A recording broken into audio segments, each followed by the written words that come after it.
Air strike के दौरान मारे गए हैं। ये कुछ एक्सक्लूसिव तस्वीरें मैं आपको दिखा रहा हूं। ये देखिए, ये जो आतंकी अड्डों पर हमले हुए हैं उसमें आतंकियों को ढेर किया गया है और ये तस्वीरें उन आतंकियों के, मारे गए आतंकियों की तस्वीर है। ये आतंकी इसको मारा गया, इसको तो क्योंकि इसकी डेड बॉडी है इसलिए मैं इसको क्लियर नहीं दिखा पाऊंगा। तो ये देखिए ऑपरेशन सिंदूर के तहत कैसे उन आतंकियों को एक एक कर एलिमिनेट किया गया जिन्होंने पहलगाम में महिलाओं के माथे से सिंदूर छीन लिया था, जिन्होंने पहलगाम में अटैक किया था और ये पूछ पूछ कर गोली मारी थी कि तुम हिंदू हो, तुमको कलमा पढ़ना आता है, नहीं आता है तो छूटते ही गोली मार दी थी। और ऐसे करके 26 लोगों की जान उन आतंकियों ने ले ली थी। अब उन आतंकियों पर यह करारा प्रहार भारत की सेना का और पाकिस्तान में घुसकर मारा है, पाकिस्तान में एयर स्ट्राइक की है और इन आतंकियों को मौत के घाट उतारा है। इसमें लश्कर के भी आतंकी हैं, इसमें हाफिज सईद के आतंकी हैं, इसमें जैश ए मोहम्मद के आतंकी हैं, इसमें सैफुल्ला के आतंकी हैं। उन तमाम आतंकियों को मौत के घाट उतारा गया है। जो रिपोर्ट मिल रही है उसके मुताबिक अकेले बहावलपुर में 100 से ज्यादा आतंकी मारे गए हैं, यानी कि जैश ए मोहम्मद के 100 से ज्यादा आतंकी इस एयर स्ट्राइक में मारे गए हैं। जिस वक्त यह एयर स्ट्राइक हुई थी उस दौरान बहावलपुर में 250 प्लस आतंकी थे, यानी कि जैश का जो कैंप था, आतंकियों का जो अड्डा था, उसमें 250 से ज्यादा आतंकी उस दौरान मौजूद थे। और जो लश्कर का कैंप है मुरीद के, उसमें भी 150 से ज्यादा आतंकी उस वक्त मौजूद थे। कुल मिलाकर आतंक के इस 9 अड्डों में 500 से ज्यादा आतंकी उस दौरान मौजूद थे जब यह एयर स्ट्राइक हुई। उन्हें हवा भी नहीं लगी, खबर भी नहीं लगी और एक के बाद एक ताबड़तोड़ मिसाइलें आतंक के अड्डों पर बरसी हैं जैसे अग्निवर्षा हो रही हो, और उसके बाद इन्हें जलाकर खाक कर दिया गया। आप अपनी बात पूरी कर लीजिए कर्नल चौबे। जैसे आपने कहा कि इसमें इतने आतंकी मारे गए हैं, मेरा अनुमान है ये फिगर इससे कहीं ज्यादा आएगी।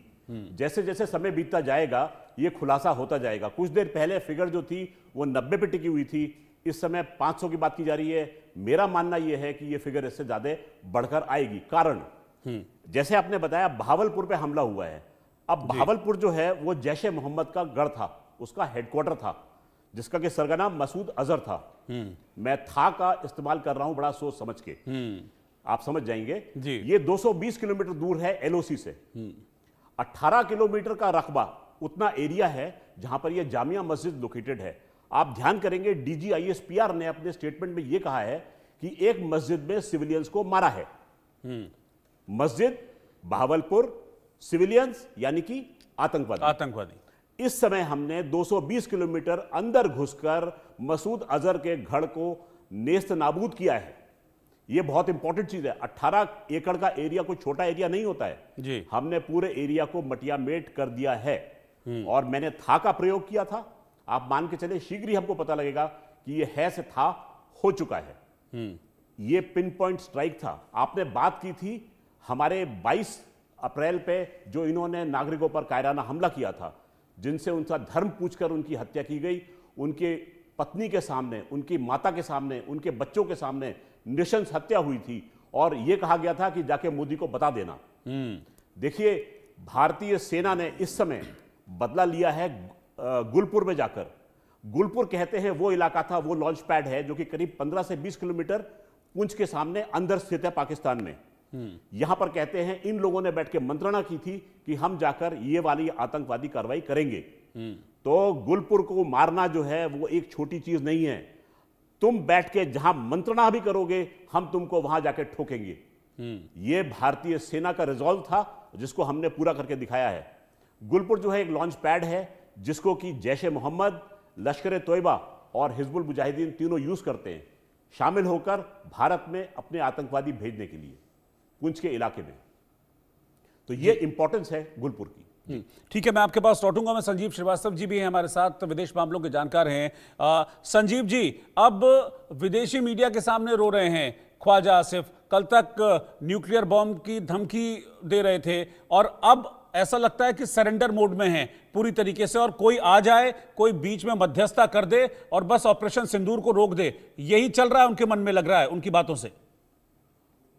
जी जी बिल्कुल। पाकिस्तान की आंतरिक स्थितियां रोहित जी पहले से ही बेहद दयनीय थी, हम सब जानते हैं।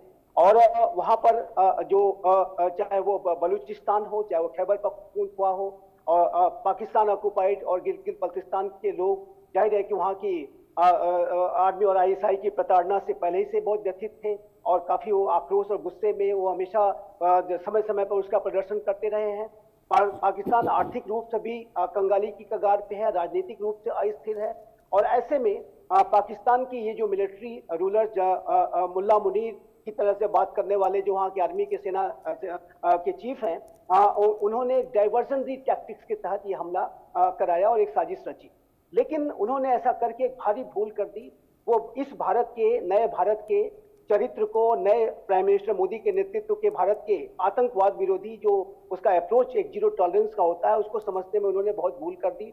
और जब भारत ने कंप्रेहेंसिव काउंटर टेररिज्म रिस्पांस किया और अगले दिन से ये रिस्पांस शुरू हो गया था, सिंधु जल समझौते का स्थगन हो, अन्य जो बड़े स्टेप हो, diplomatic strike, economic strike, digital strike और साथ ही साथ अब मिलिट्री स्ट्राइक भी जो कर दी गई, उसको लेकर के पाकिस्तान के हुक्मरान पहले से ही बहुत घबराए हुए थे।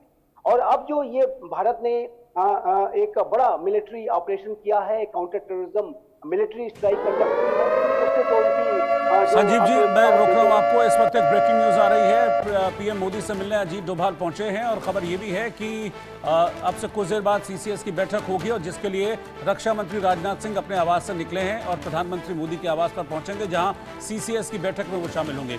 करीब 11 बजे के आसपास का ये समय है सीसीएस की बैठक का। तो अब से कुछ देर में सीसीएस की बैठक शुरू होगी और इसमें डिस्कशन होगा। जो पहली सीसीएस की बैठक थी उसका आउटकम जबरदस्त था और वाटर स्ट्राइक उसी का आउटकम था।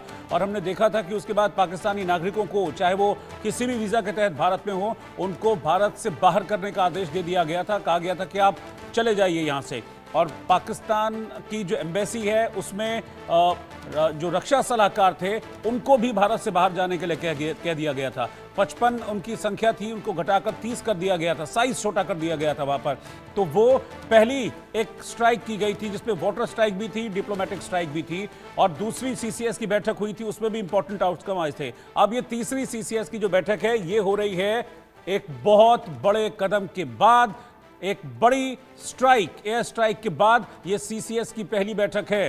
रात को पाकिस्तान में तहलका मचा दिया भारत की मिसाइल्स ने और पाकिस्तान में जो आतंकियों के लॉन्च पैड्स थे, जो आतंकियों को ट्रेन करने के अड्डे थे, उनको नष्ट कर दिया भारत ने। जिसके बाद ये सीसीएस की बड़ी बैठक आज होने वाली है अब से कुछ देर में। मैं आपको प्रधानमंत्री मोदी का वो प्रण सुनाना चाहता हूं एक बार फिर से, जो प्रण उन्होंने 24 अप्रैल को लिया था। 22 अप्रैल को पहलगाम हुआ था और अपना सऊदी अरब का दौरा अधूरा छोड़कर प्रधानमंत्री वापस लौट आए थे और तभी यह तय हो गया था कि कुछ बड़ा होगा और पाकिस्तान को सबक सिखाया जाएगा, आतंकियों को सबक सिखाया जाएगा। और 24 अप्रैल को प्रधानमंत्री ने कहा था मिट्टी में मिला दूंगा और आज मिट्टी में मिला दिया। ये हमला किया है उन आतंकियों को और इस हमले की साजिश रचने वालों को उनकी कल्पना से भी बड़ी सजा मिलेगी। सजा